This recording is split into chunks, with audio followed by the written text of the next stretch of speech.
Olá, eu sou Mágico e hoje vamos falar de Thomas Hobbes, o Leviatã e a guerra de todos contra todos. Na Idade Média, mesmo no início do período moderno, a principal ideia sobre a legitimidade do poder do governante era a do direito divino, ou seja, a ideia de que a autoridade e poder dos reis tem como fundamento a vontade de Deus. Na Inglaterra do século XVII, porém, isso foi dramaticamente contestado. No julgamento do rei Charles I por traição, em 1649, o juiz John Bradshaw inclui em sua sentença a seguinte frase: a monarquia, como entendida na Inglaterra, é um contrato e uma barganha entre o rei e o seu povo. Dias depois, o rei foi decapitado. 9 anos antes, Thomas Hobbes tinha fugido da crescente turbulência em sua pátria para Paris. Tendo feito sua carreira dentro da nobreza inglesa, Hobbes era um defensor vocal da monarquia. Ele já tinha 63 anos quando publica O Leviatã, e talvez a obra seja, pelo menos em parte, fruto da condição de Hobbes, de um protegido da aristocracia envelhecendo em exílio, que tinha a tranquilidade como principal valor na vida.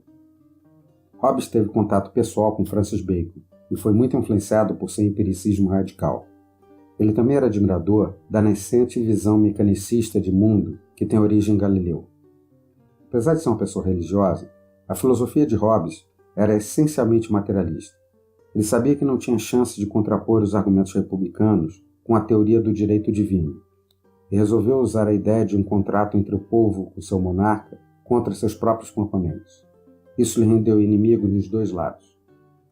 Hobbes parte de uma visão naturalista e essencialmente negativa do homem.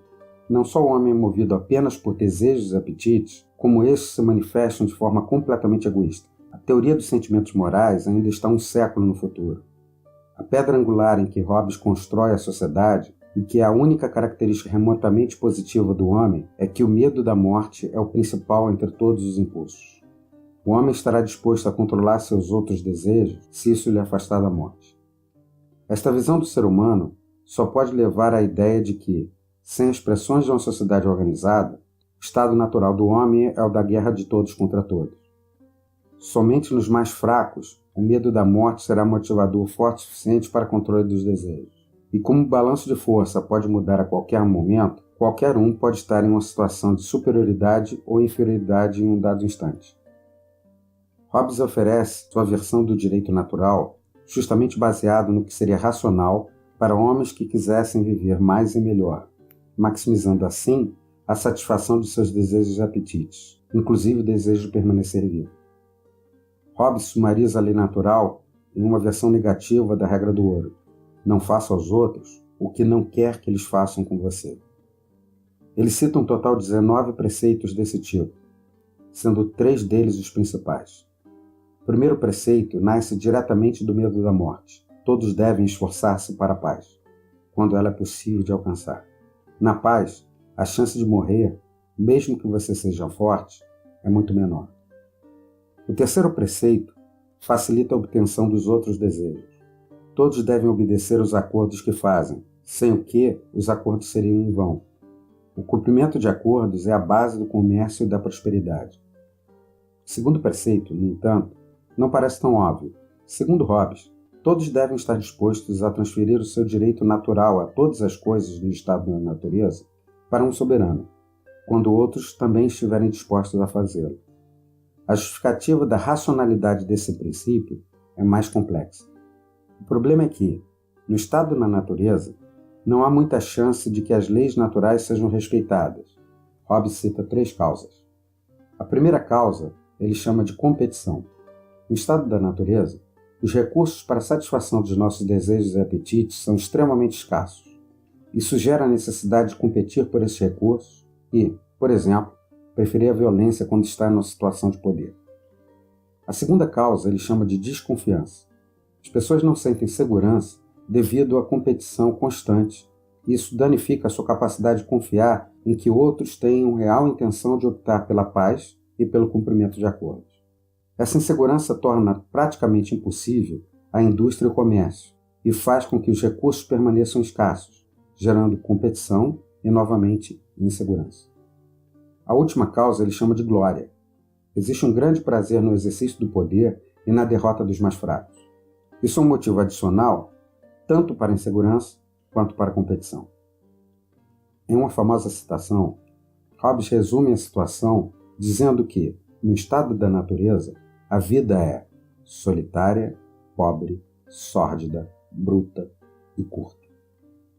A solução de Hobbes é o estabelecimento de um contrato social, em que um poder soberano absoluto impõe ordem que minimiza a competitividade, a insegurança e a glória, permitindo a indústria do ser humano e a sua prosperidade. Hobbes não descarta completamente outras formas de governo, mas define que, para exercer essa soberania absoluta, a monarquia é inerentemente superior. O monarca é mais consistente, pois não pode discordar de si mesmo, e por isso a guerra civil é menos provável. Além disso, a sucessão do monarca tende a ser mais estável, porque pode ser definida com antecedência. Para além da sua segunda lei natural, de que todos devem estar dispostos a transferir seus direitos naturais para o soberano, Hobbes não deixa claro como o contrato social legitimiza o poder. Afinal, o contrato social não é um contrato real assinado por todas as partes. O melhor que posso pensar para essa justificação é que Hobbes coloca que mesmo a vida sob um mau governante é muito superior à vida sórdida, bruta e curta do estado natural. E assim, qualquer governante cumpre a sua parte no contrato. Por outro lado, como é racional preferir a vida sob o soberano, e as pessoas aceitam os benefícios providos por ele, talvez a aceitação do contrato social possa ser considerada implícita e, portanto, possuindo validade legal. De qualquer forma, o contrato social é absoluto.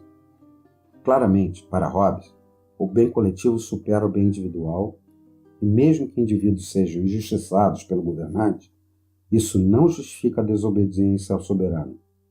Na moralidade naturalista de Hobbes, certo e errado são meros nomes para o cumprimento ou descumprimento de acordos. E o contrato social é o mais importante destes acordos. Assim, a desobediência ao soberano é sempre uma quebra de contrato, punível com a severidade definida pela vontade do soberano. O Leviatã de Hobbes é uma doutrina muito mais terrível do que a do direito divino. Quando o soberano estava claramente agindo contrariamente aos princípios morais religiosos, havia uma chance, pelo menos teórica, de que a igreja pudesse excomungá-lo e assim retirar sua legitimidade. Nada semelhante ocorre no contrato social de Hobbes. Ele recomenda ao soberano que governe bem, porque isso gera menos resistência ao seu governo e mais tranquilidade social. Mas é só. A ideia de que governos absolutos são sempre superiores para a coletividade tem um sabor contemporâneo, tendo sido usada para justificar tanto ditaduras fascistas quanto socialistas. No entanto, Hobbes não teve seguidores diretos significativos. Durante o Iluminismo, ele foi importante principalmente como adversário.